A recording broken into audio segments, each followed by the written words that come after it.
A lot of your staff, do they lift? Yeah, It seems like some of your guys are pretty fit that I've seen you with. Most of them are. Yeah, they.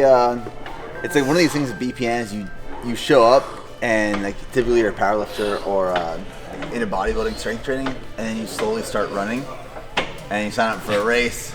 And then you start running. Start catching the bug. Yeah, everyone starts catching the bug. Some people running 10, 11 minute miles, and some people running like pace wise, 7, 8 minutes.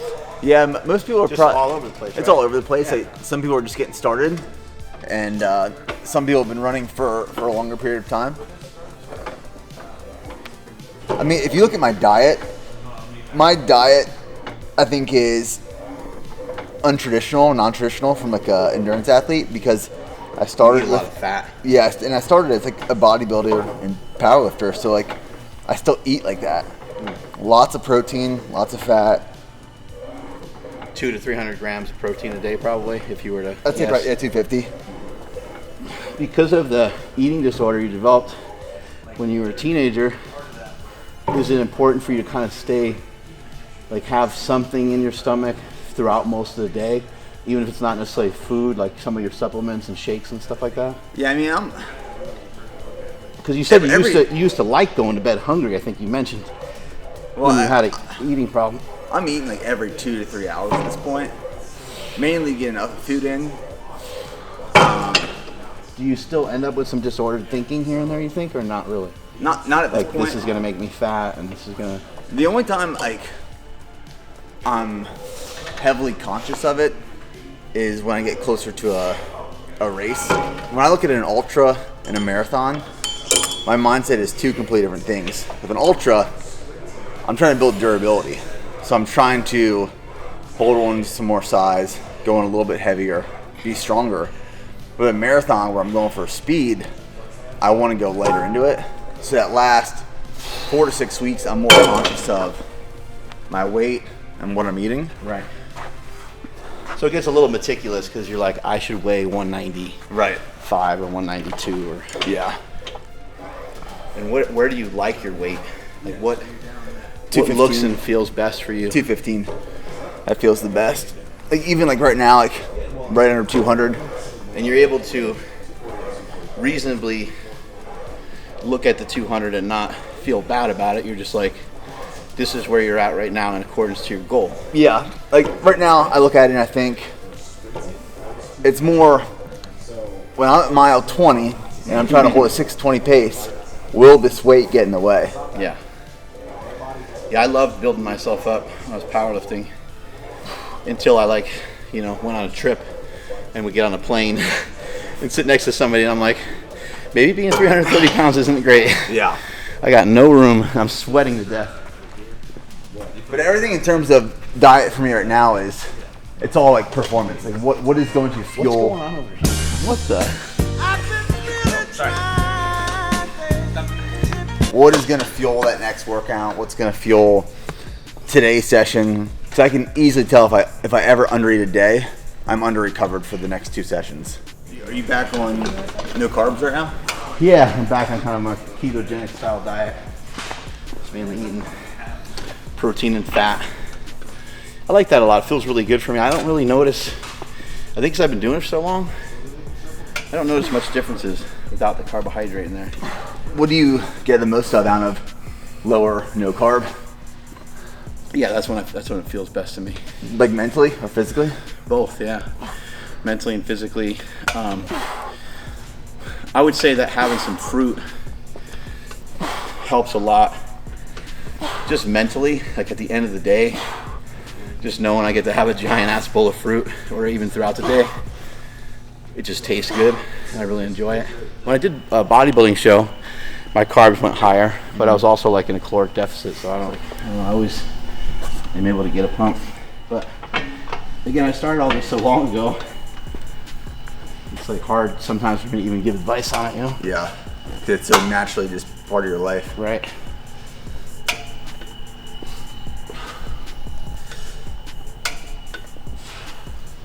You just know what works, you know what feels good. So at a certain point, you don't have to track, you don't have to be super mindful, you just know what you should and shouldn't eat. You think you'll do another bodybuilding show at some point? I think so. Yeah. Arms are looking good. You got that brachialis between the bicep and tricep popping. That's awesome. You got the physique for it. You got the shoulders.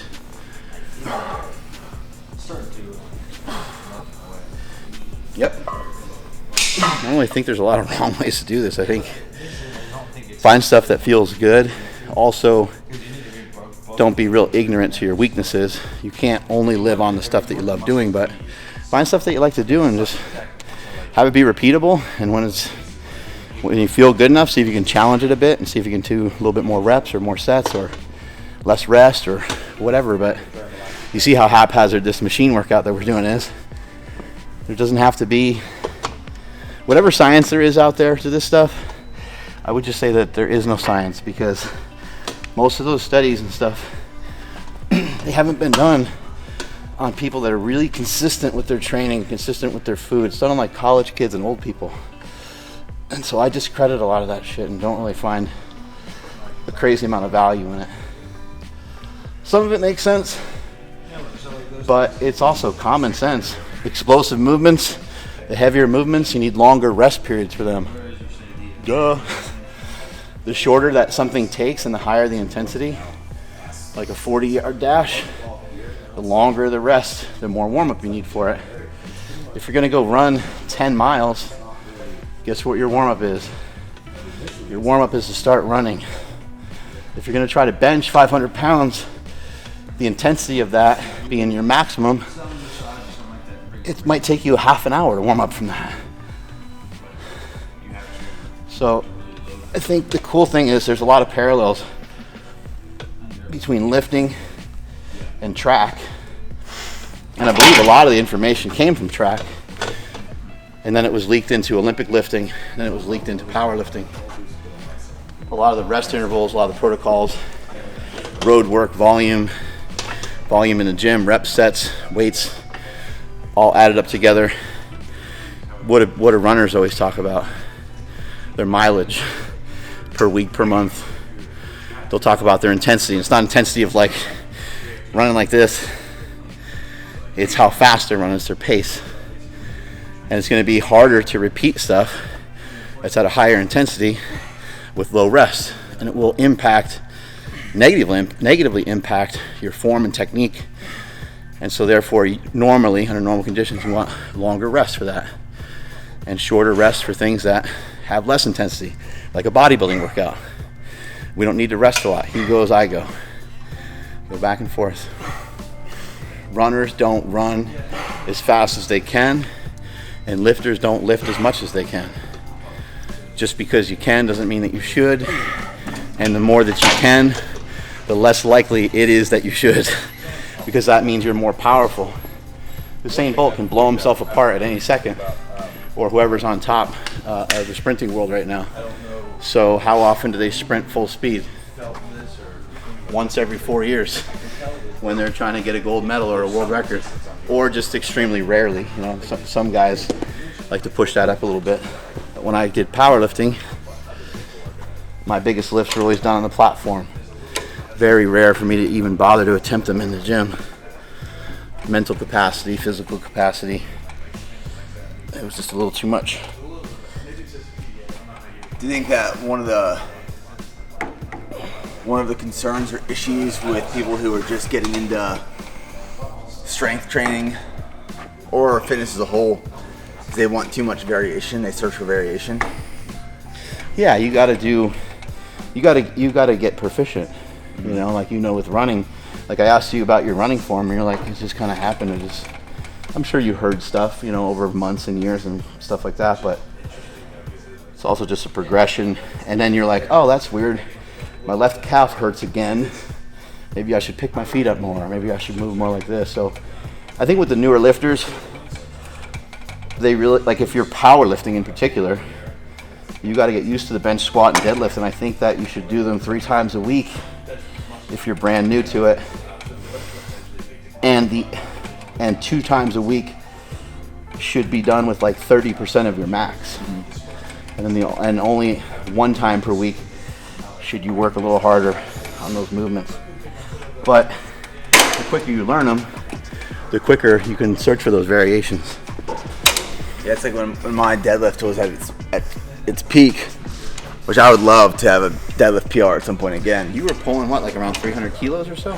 I pulled 700. 700, nice. Yeah, but when I pulled 700, I was deadlifting 3 times a week. Yeah. And I was doing accessory work, but not a bunch. I was just going and deadlifting. Was there a protocol to that, or was it just kind of like light, medium, heavy, or? It was kind of just like light, medium, heavy. And then when I was feeling good, I'd kind of test myself. But a lot of it was higher rep and lower loads. And then I mixed in some medium stuff, some 5x5s. What do you think this giant forearm is from? Is it from lonely nights, or is it from being in the military, having to do like a lot of pull-ups or something? And honestly, it might be from pull-ups.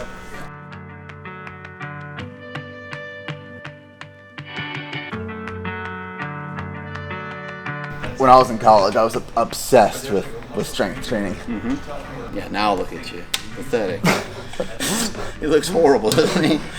Like, unbelievable. Yeah, I remember, like, the drive to the gym. It was like a thing, yeah. You know? Well, I used to sit in my dorm room and watch the Jay Cutler or Ronnie Coleman motivational videos as I drank my pre-workout. I mainly had like music to go off of, or like old West Side Barbell videos. And it was funny because like I would try different music and then like some of it wouldn't work. Then I had to like whip out the go-to song, you know, right before I rolled up to the gym. And it's funny because you have all these things in your head and you got this music cranking and you're all fired up. And then you walk into the gym and like the worst music ever is on. And it just, you know, and there's somebody like on a foam roller, or there's somebody on an exercise ball, and you're like, wah, wah. Like it just brings all that, you get all this energy. Like I'm gonna go in there, I'm gonna fucking deadlift, I'm gonna kill it, I'm gonna do this, I'm gonna do that. And you walk in and there's like, I don't know, just a bunch of people that are just starting their journey and they don't quite have the intensity yet. And you're just like, damn. Yeah, at some point I'd love to get back into a bodybuilding prep. That's one of those preps where you're so dialed in and you're so tunnel visioned. For me, dangerous. I think for most people it can be pretty dangerous. I'm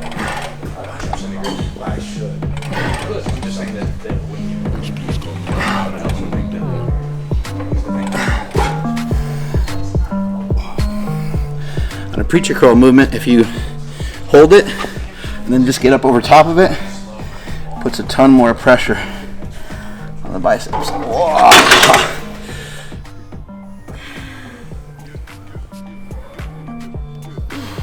Awesome, there you go, good.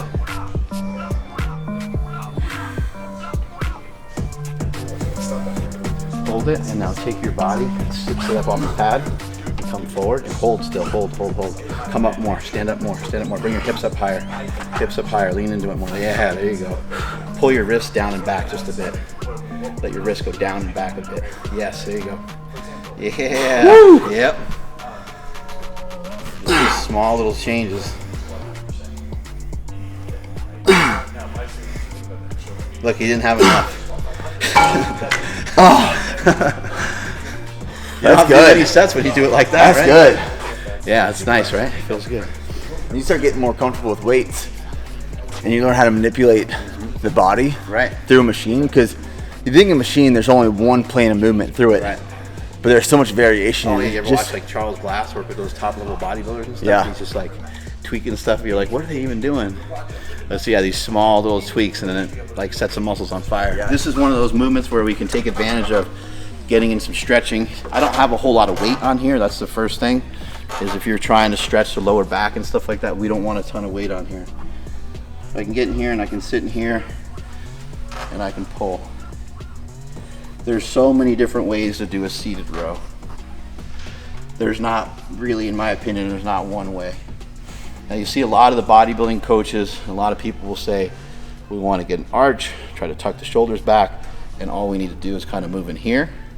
And I agree, that'll build up some big lats, and that's a great way to do it. It's actually it's like more difficult than you'd think, especially trying to hold the weight to your chest, to your stomach. Some people like to lean into them a bit and get a little bit going here. But I like to try to go real low with them nowadays. Get my hands past my feet, and then come up. And then maybe over time, see if I can put my legs a little straighter. It doesn't feel sketchy, doesn't feel like I'm gonna hurt anything. I'm not moving fast. It's like watching Arnold do rows and pumping iron. Yeah. I mean, he was getting full stretch.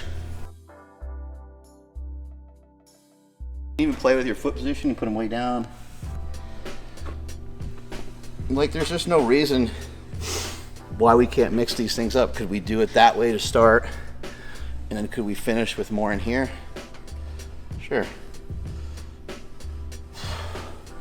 Could we get momentum to get a couple extra reps? As long as we feel okay, I don't see any issue with that either.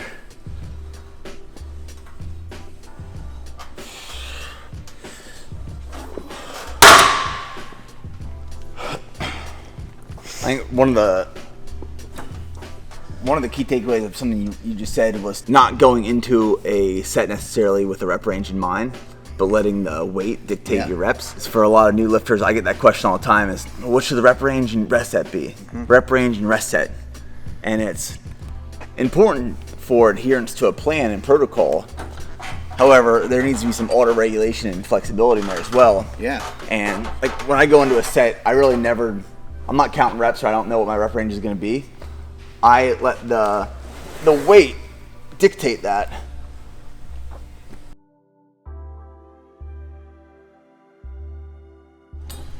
So Nick, just go ahead and throw your foot up on the other side there.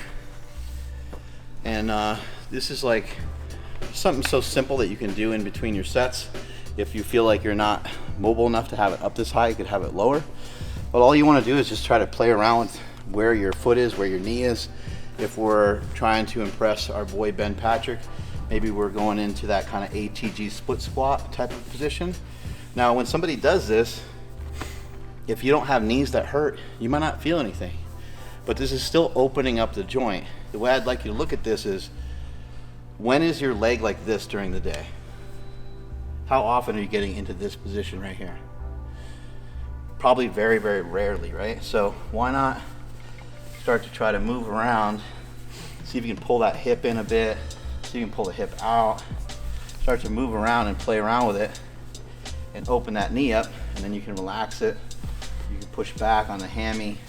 And it's like, why can't we do this in between doing some bro curls or in between doing what we're doing today, seated rows?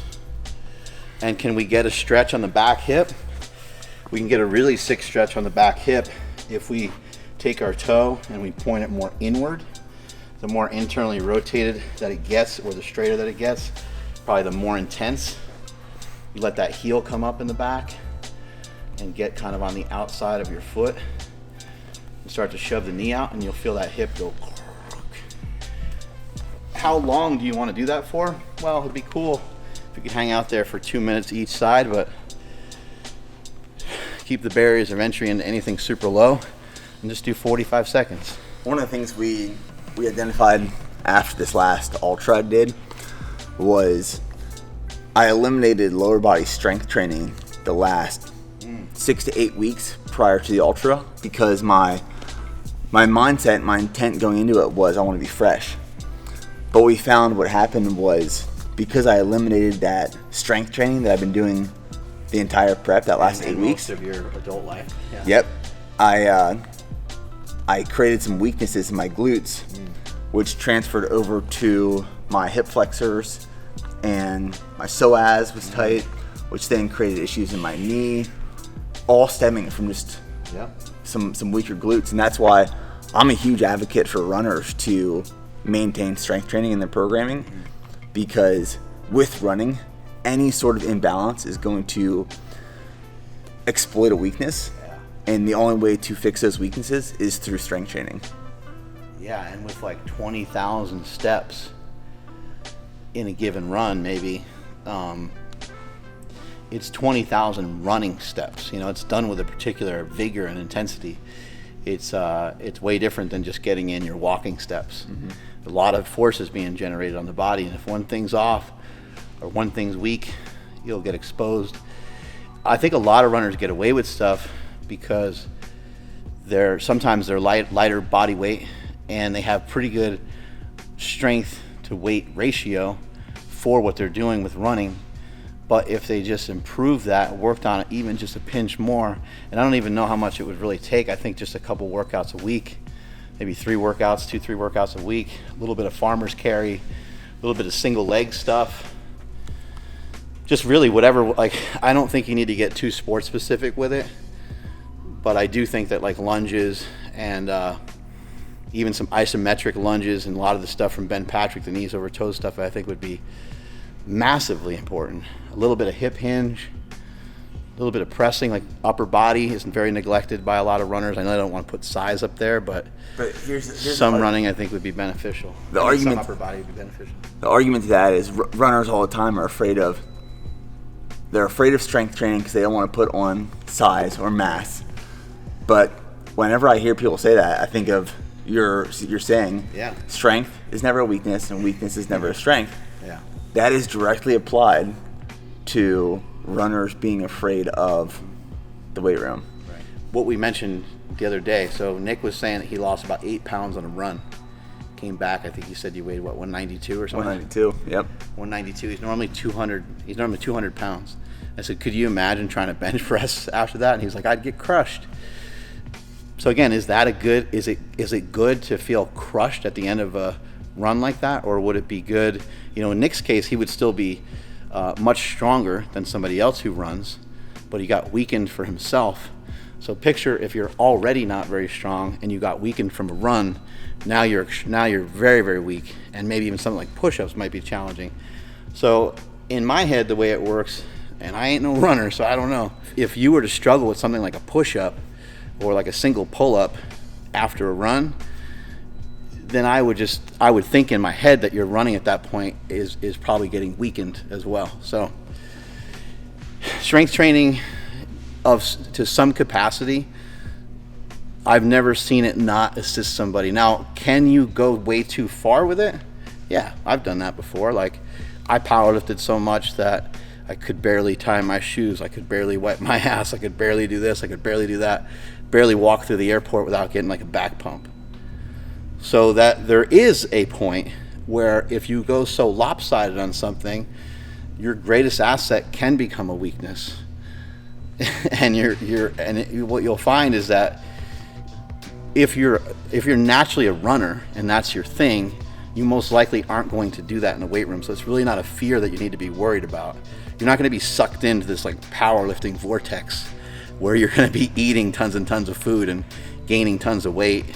And even the fear of like gaining muscle is really not something to be fearful of. It's going to be very difficult. If you're logging some real mileage and you're hauling ass pretty good, like, you know how hard it is. It's hard. It's not easy to. No. Okay.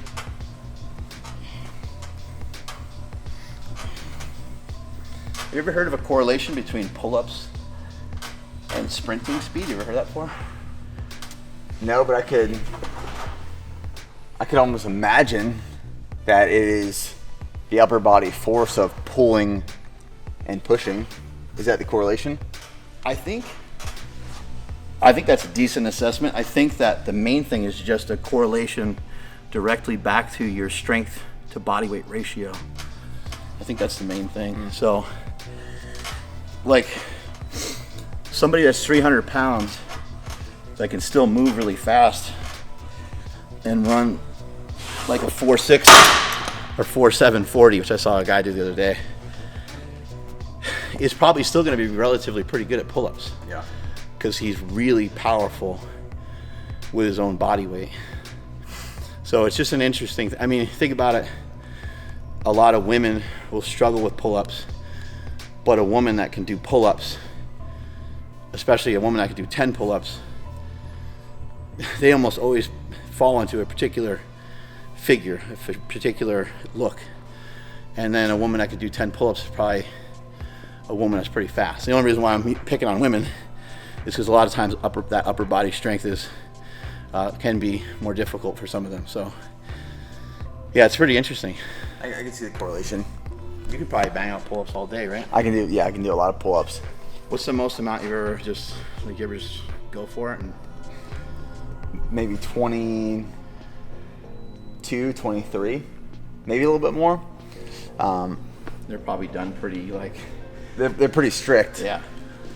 That's pretty sick. But I mean, you'll see. Plus your body, you have a pretty good body. Yeah, some dudes can do 40, 50 of them.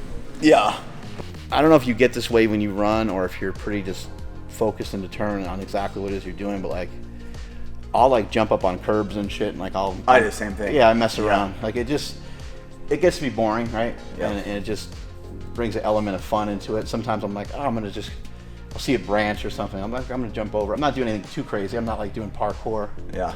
But it feels good. I'm like, if there's a road and a sidewalk, I'm road, sidewalk, I'm in and out just because it's the same thing. You just want that small little stimulus of change. Yeah. Makes the biggest difference. Yeah. So first thing we're gonna do is we're just gonna get up on your toes. Your feet are about as wide as you have them there is good. And then see if you can kind of get like a little bit more on the outside of your toes, so push your feet into the ground pretty hard.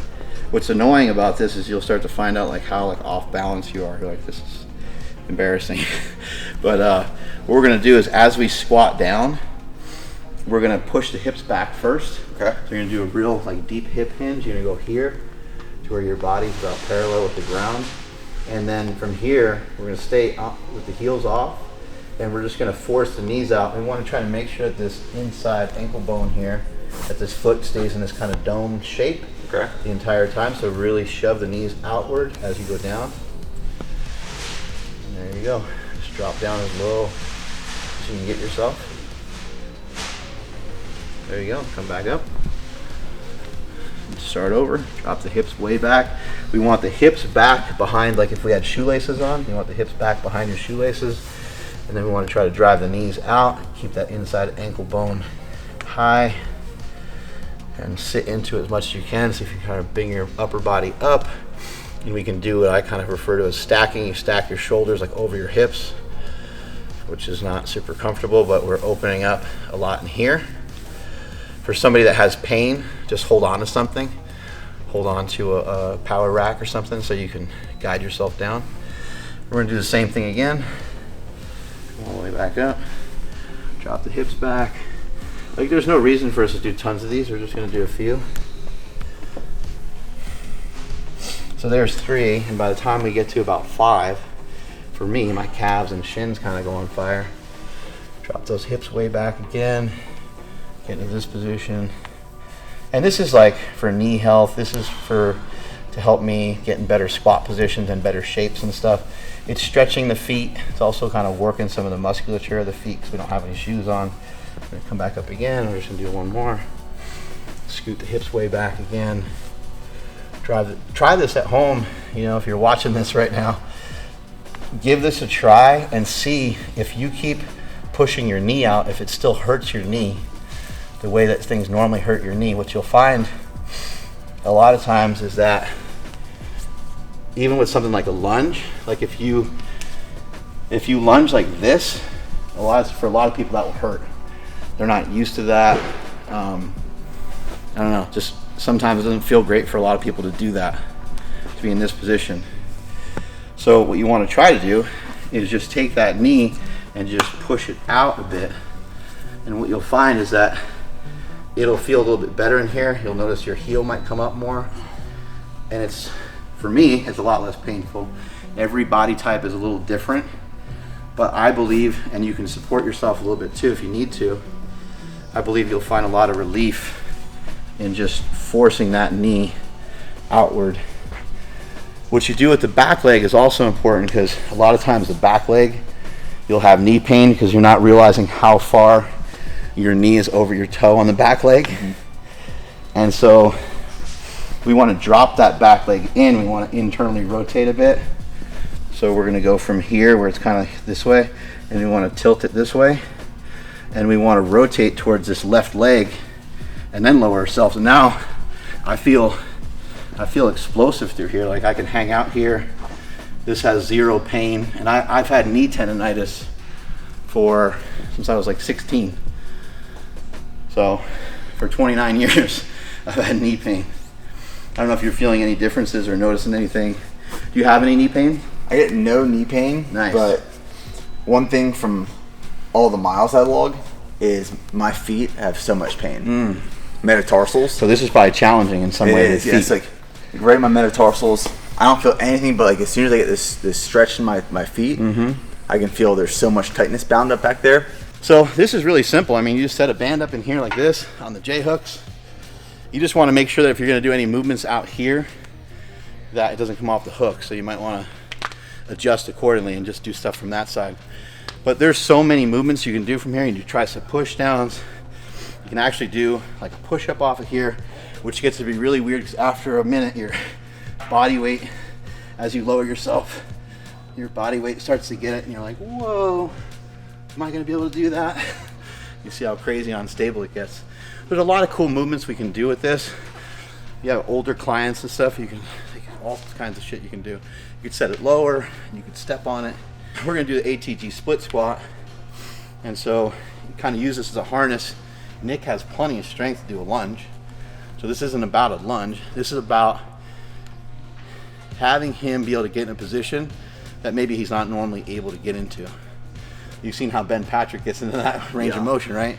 That's what we're trying to mimic. And I don't think either one of us is going to achieve it, but with this harness, with this weight, we can try to get down as low as we want, or as low as we can handle. If that feels comfortable enough, we can also just pull back from here a bit, and we can just use this kind of as needed, and we can go here. You want the hamstring to really sit on your calf, so maybe down in here like this.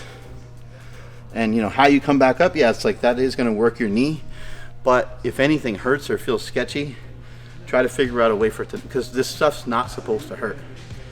Especially Ben Patrick, he has a zero program, which stands for zero pain. He doesn't want you in any pain. Again, if we pitch that knee out, we'll find less pain as we come up. The wider we go on the band, the more assistance we can get. Closer, the less assistance we get. You really want to try to drive that knee forward. Also be conscious of that back leg. If you pitch that in and internally rotate a pinch, it should hurt a little less. Nick was mentioning earlier about the activation of the glute. So if Nick flexes his back butt cheek on this side, he'll get a crazy stretch through the hips.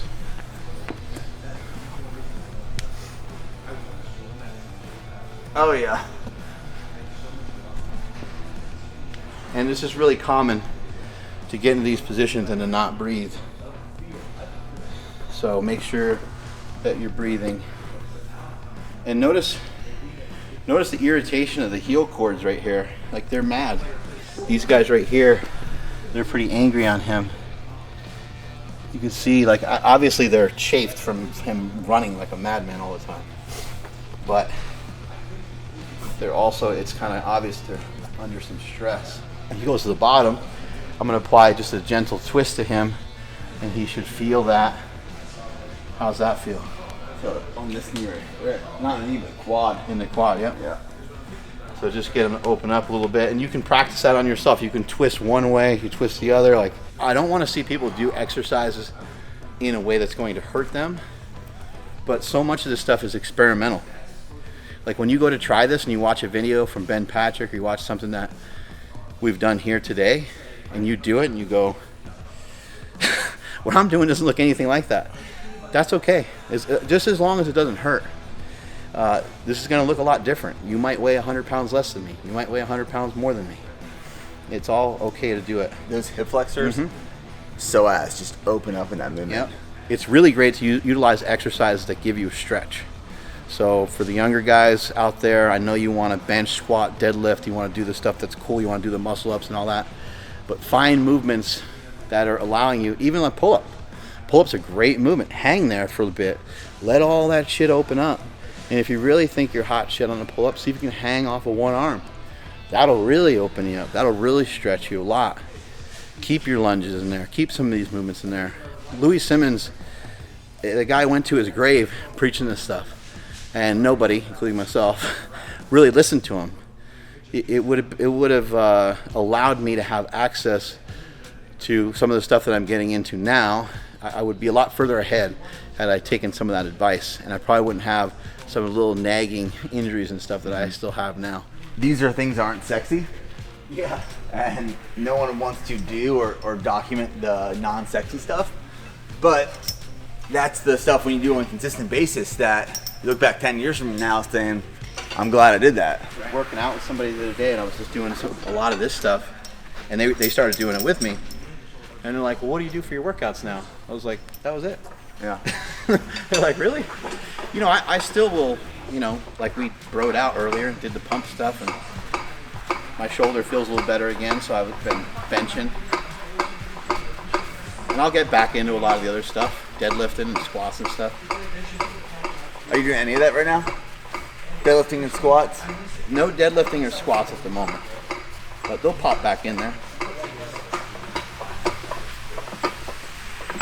If you're doing stuff like this, don't be afraid to get a little ADHD on it and move around. Squat down, stand up straight, you know, just have fun with it, play with it. But my legs are burning pretty good now. We've got more laps to go.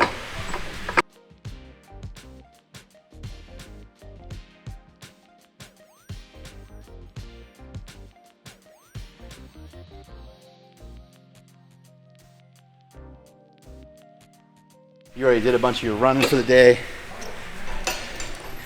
You could pop in and drag the sled for like 8 minutes straight. Yeah. You know, 4 or 5 plates, just go and crush yourself with it. These could be done on the toes, or you can also do them where you're pushing off with the heel. I notice when I push off with the heel, I get a little bit more hams. So I don't think it matters a ton. But maybe if you have goals with sprinting, maybe you can make an argument that might be a little bit better to stay on the toes. Mix her up. I like to even do like a slow, what feels like a run almost. Like dragging, like sprinting through water. On days that you don't want to train, it's the best thing to do. Because motion is the lotion. The second you get moving, you already know this from like not wanting to go run. As soon as you're out there as soon as you ran for 3 minutes, you're like, why was I ever being like that before? Yeah. You're in a groove then. Yeah, like this, I'm grateful for this. This is awesome. I got these arms and legs that work. Heart's working good. Like this is a beautiful world that we're in. Meanwhile, when you're under the covers, you're thinking like, it's kind of cold out there today. Yeah. It's really dark out there. Motion is the lotion. Yeah, motion is I like that. That's gold. We'll make some motion lotion if you're not careful. Hey man, it's absolutely amazing having you here. You're somebody that I admire and look up to, and I know a lot of these guys do too. So it's always great to have you around. No, thank you. Yeah, thank you I so much. appreciate you. All right, guys, that's all the time we got for today. I'm at marksmellybell. He's at Nick Bear Fitness. You want to pick up some of his supplements, you can go to bpnsups.com. He's got a lot of awesome stuff, hydration products. Yeah, one of your hydration products has a little bit of carbohydrate in it too, right? Yep, G1M Sports, 20 grams of carbs, 350 milligrams sodium per serving, full electrolyte profile, made really for endurance athletes, runners, triathletes. I created it during my Ironman training because I needed a fuel source. So that's what that was made for. It's awesome to have that carbohydrate in there because I think sometimes, as cool as it is, I have my own hydration products which doesn't have any carbs in it because I'm on a particular diet and I recognize other people are as well. But think about the word carbohydrate. You're going to hydrate even more efficiently with a little bit of carbs in there. So check out some of the products he's got. He's got a lot of great stuff. Strength is never a weakness. Weakness is never a strength. Catch you guys later.